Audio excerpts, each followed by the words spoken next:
Teve algumas alterações, né? Na primeira teve uma alteraçãozinha, não foi isso?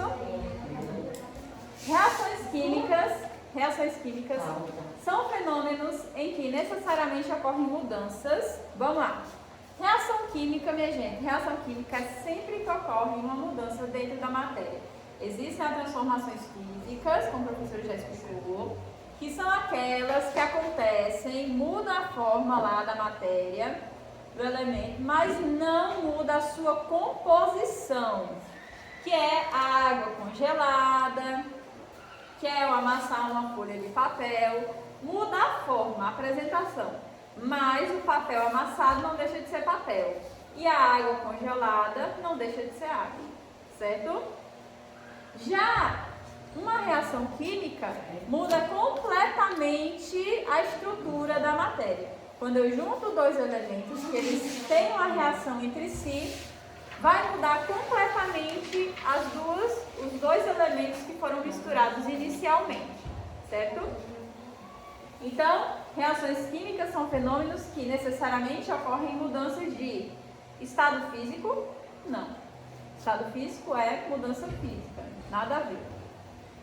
De condutibilidade elétrica, de massa ou na natureza das substâncias. Qual a alternativa correta? D, muito bom. Na natureza das substâncias, ok? Eu vou ter a E. B. Mas ela mandou a primeira, a gente teve que ir. E a E ficou a D, entendeu? A B ficou a C. Vamos lá. Questão 2. Questão 2. Assinale a alternativa correta a respeito dos hidrocarbonetos. Pessoal, hidrocarboneto é aquela famíliazinha lá da química orgânica, tá bom? Que fala lá de uma família muito conhecida, principalmente representada pelos derivados do petróleo, que a gente viu, estudou sobre petróleo, tudo que os malefícios que ele traz, apesar de ser uma coisa muito necessária. Mas vamos lá. Sobre os hidrocarbonetos, a gente pode dizer que os hidrocarbonetos são encontrados facilmente na natureza, principalmente nas árvores. B. Os hidrocarbonetos são altamente prejudiciais à natureza. Ou C. Os hidrocarbonetos são derivados do açúcar e são muito nutritivos.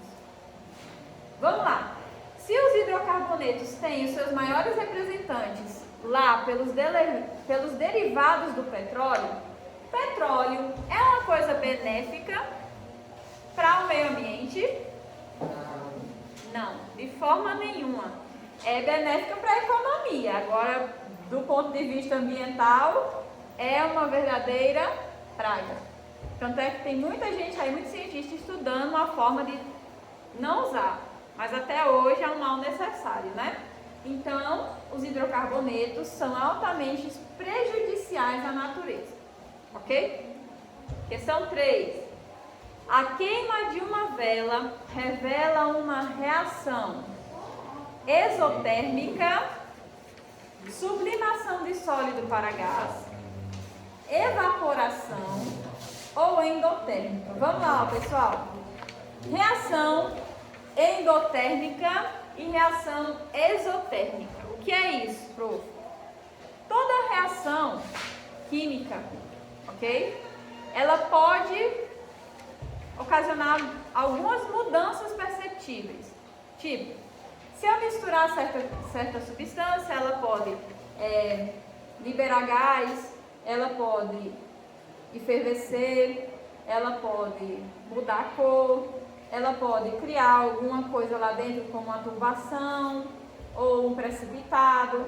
Então, existem algumas coisas a olho nu que você percebe quando há uma reação química, certo? Uma delas é a liberação de energia. A liberação de energia mais comum que a gente vê é a liberação de calor. Então, quando você pega lá e risca o seu fósforo, está acontecendo ali uma reação química que faz com que o fósforo acenda, certo? Se você pegar e você deixar ele ali quietinho no canto, ele não vai acender nunca. Da mesma forma, se você pegar e você colocar fogo lá no seu papel, não precisa se preocupar com hora não, que hoje minhas aulas são todas as minhas. Tá bom? Na hora que for, a gente vai. Assim que terminar, Deus ajudando. Então vamos lá, voltando ao foco. Então toda reação que há liberação de energia é uma reação exotérmica. O que é uma reação exotérmica? Ela perde a energia e manda essa energia para o meio. É o que acontece lá nas nossas pilhas. Você tem uma pilha na sua casa, lá dentro do seu controle remoto. Ok? Aquela pilha lá dentro, lá do seu controle remoto, ela está gerando uma energia química. Os materiais lá dentro da pilha, eles estão fazendo uma reação química lá dentro, tá? E eles estão perdendo essa energia porque ele está liberando constantemente a energia para o meio, que é sob forma de energia elétrica. O mesmo acontece quando você coloca fogo em alguma coisa. Quando você coloca fogo em alguma coisa, o que acontece? O que acontece quando você coloca fogo em alguma coisa, André? Tá prestando atenção, né, filho? Quando você coloca fogo em alguma coisa, vai acontecer ali uma reação química, ok? Onde há liberação de energia. Liberação de energia através de quê? Calor e luminosidade. Ou seja, se eu coloco fogo em uma tora de madeira, ela vai queimar e ela vai virar cinza, não é isso? Tem como ela voltar a ser madeira? Não tem. Se não tem como ela voltar, se ela muda a sua composição, aconteceu uma reação química, e nesse caso exotérmica, porque ela liberou luz e liberou calor, certo? Já na reação endotérmica já é diferente. Ao invés de perder energia para o sistema, ele consome a energia do sistema. É o que acontece, por exemplo, se você pegar o álcool e passar na pele. Você percebe que fica gelado quando você passa? Isso é uma reaçãozinha que ele dá com a sua pele e faz aquela reação de ficar gelado. Não fica gelado por acaso, não aquece por acaso. Sempre tem uma coisa por trás que faz com que aquilo ocorra. Nesse caso, quando você faz essa reaçãozinha, aquele álcool reagindo com a sua pele está absorvendo completamente a energia do meio. Quando ele absorve, ele deixa a região gelada. Então, se ele absorve, ele gela. Se ele cede, ele esquenta. Basicamente é isso, tá bom? Então, aqui, ó, onde ele diz, peraí, me perdi. A queima de uma vela é uma reação exotérmica ou endotérmica? Exotérmica, tá liberando calor e luminosidade para o ambiente. Quarto, as transformações químicas são compostas por, olha lá, refrigerentes e solutos, reagentes e produtos, recinentes e produtos. Quando eu tenho aqui,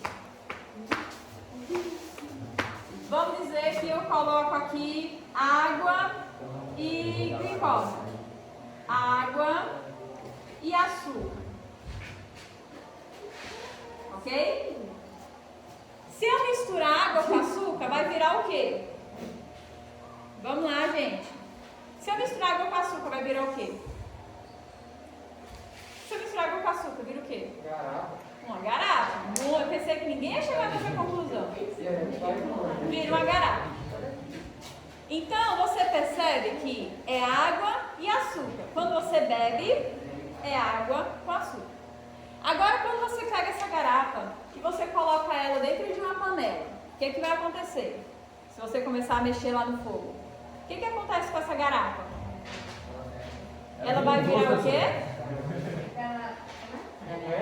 Ela vira um doce de açúcar. Ela vira um doce de açúcar? Se eu Eu pego a garrafa de açúcar e eu coloco no fogo e começo a mexer, o que ela vira? aquele negócio lá. Isso, ela vira um caramelo. Muito bom. Aí se secar, você vira o quê? Uma barra de... A mesma coisa. Caramelo, estoque e condensado. Mas vamos lá, ó. O ponto do caramelo não vem ao caso. Mas presta atenção. Se você comer aquele caramelo, vai ter o gosto do açúcar? Ou vai mudar? Vai mudar.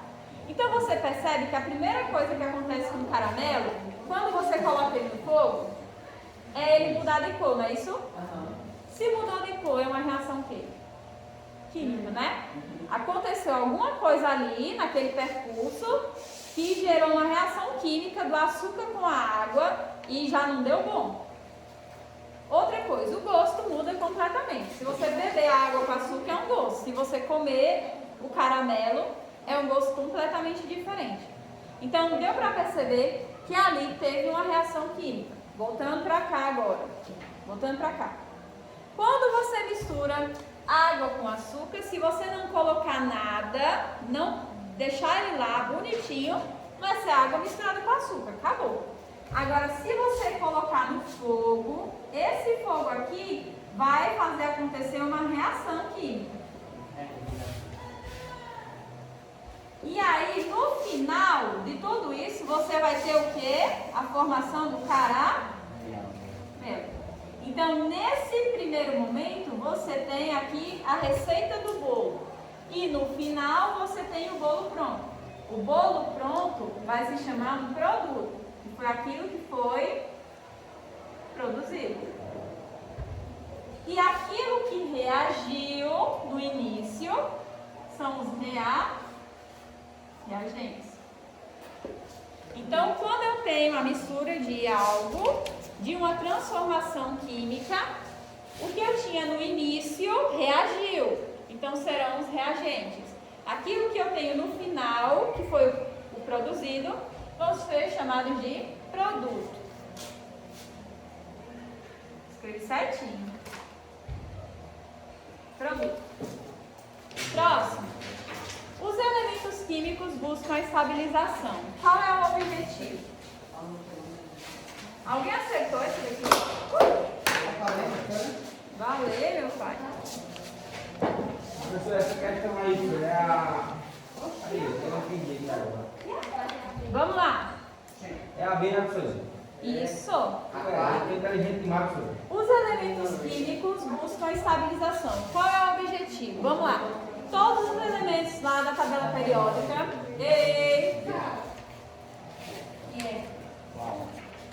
Todos os elementos da tabela periódica estão lá, bonitinhos, arrumados na tabela periódica. Lá nas suas famíliazinhas, família 1A, 2A, 3A e por aí vai. Cada um desses elementos está lá porque ele constitui alguma coisa dentro do nosso universo, certo? Está lá porque foi encontrado dentro de algum elemento, de algum lugar. Só que para que haja uma reação química, tá? Eles têm que ter alguma coisa em comum. E para que eles tenham uma coisa em comum, tem que ter um grau de comparação. Nesse caso aqui, a gente compara os elementos da tabela periódica com a família nobre, dos gases nobres. A família dos gases nobres são a última família lá da tabela periódica. Essa família dos gases nobres recebem esse nome porque são gases estáveis, que não procuram fazer nenhuma ligação química com nenhum outro elemento. Eles se bastam por si só. Raramente você vai ver uma reação química dos gases nobres com alguém, porque eles já estão bonitinhos lá na fita deles.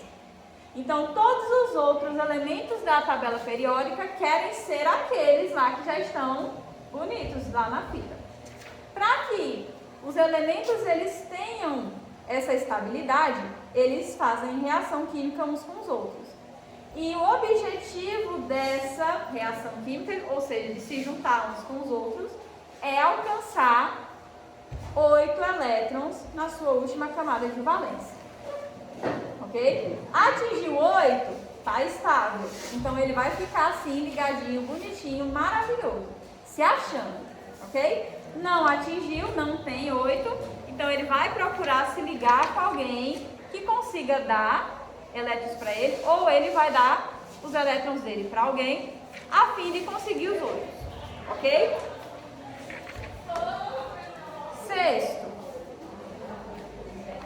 Relacione as colunas quanto à transformação das energias. 3. Tenho aí lâmpada, aquecedor solar, motor à explosão, ferro de passar. E aí você tem que classificar em energia térmica, mecânica e luminosa. Ou seja, uma lâmpada ela vai liberar energia o quê? Térmica, mecânica ou luminosa? Luminosa. A principal função de uma lâmpada é emitir luz, apesar de que algumas esquentam, né? Aquecedor solar. Se eu tenho um aquecedor solar, eu estou querendo que ele gere o quê? Energia térmica, mecânica ou luminosa? Térmica, muito bom. Se eu tenho um motor à explosão, se eu tenho um motor de carro, que é um motor à explosão, eu estou querendo gerar energia térmica, mecânica ou luminosa? Mecânica, para fazer o carro funcionar. E se eu tenho ferro de passar, eu vou gerar, através dele, uma energia térmica. Muito bom. 7. A lei da conservação das massas, a lei da conservação das massas diz que a reação química é exotérmica, o sistema perde calor e a vizinhança ganha a mesma quantidade perdida pelo sistema. B. Numa reação química que ocorre num sistema fechado, a massa total antes da reação é igual à massa total após a reação, ou seja, nada se perde, apenas é transformada. C. A reação química é exotérmica quando a reação química não há variação na composição da substância inicial. Lei da conservação. A lei da conservação, olha minha gente, essa lei da conservação serve para tudo. Serve para biologia, serve para química, serve para física. É a lei que rege tudo no nosso mundo, certo? No nosso universo. Em um sistema fechado, certo? Nenhuma energia é perdida e nem criada. A única coisa que acontece com a energia que já está presente no sistema é a constante transformação dela. Então, nesse caso aqui, é a B. 8. A energia dos alimentos é consumida em sua maior parte pelo ossos, músculos, sangue ou estômago. Se você consome um alimento, o alimento é para produzir energia, não é isso? Mas qual vai ser a maior parcela gasta do que a gente consome para a manutenção do nosso corpo? Ela vai ser usada para manter os ossos crescendo, os músculos crescendo, o sangue circulando ou o estômago funcionando. Nesse caso aqui, a maioria do que a gente consome é gasto pelos músculos, para produção de movimentos. Ok? Tanto é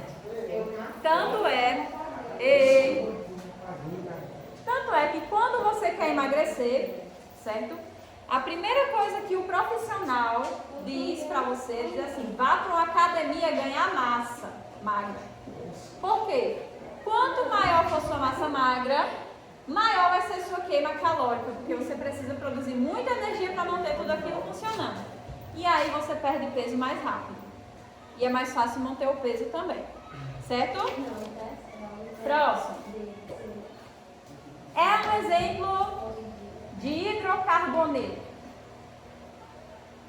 Os ossos, derivados do petróleo, ácidos, água ou bases. Acabei de explicar isso aqui. Qual é o maior representante dos hidrocarbonetos? Petróleo. Muito bom. E 10 e última, para finalizar, considerando-se... A 9 é a A 10, para finalizar. Considerando-se as transformações. Vamos lá, ó. Eu tenho água líquida, Que foi? Sara, eu vou mudar você de lugar, filha. Porque ou você conversa ou eu explico. Os dois não dá. Se fosse uma pergunta, eu até deixaria, mas para conversar bago não adianta. Viu? Considerando as transformações. Vamos lá, eu tenho água líquida. E essa água líquida é obtida a partir do gelo que eu coloco embaixo do sol e ele fica lá derretendo.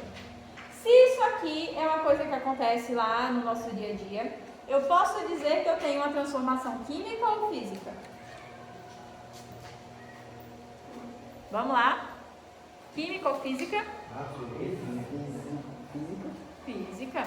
Eu só deixei a minha água lá que estava congelada para derreter. Ela mudou a composição dela? Não. Deixou de ser água? Não. Então é uma transformação física. 2. As chuvas ácidas transformaram a superfície do mármore de estátuas gregas em gesso macio e sujeito à erosão. Então, olha lá, não precisa nem eu ler muito, né?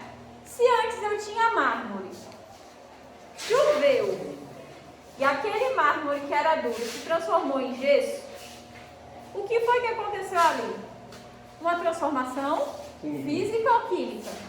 Química. Mudou a composição do mármore, minha gente. Então, é uma transformação química. Mudou a constituição ali da matéria. Próximo.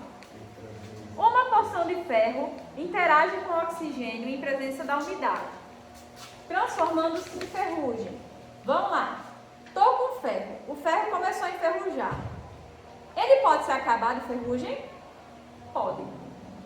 Agora, uma vez que ele esteja enferrujado totalmente, tem como ele voltar a ser ferro? Tem? Não. Então, dá para você perceber que está acontecendo ali uma reação química. Está se deteriorando o ferro e está se transformando em uma coisa que ele não consegue voltar atrás.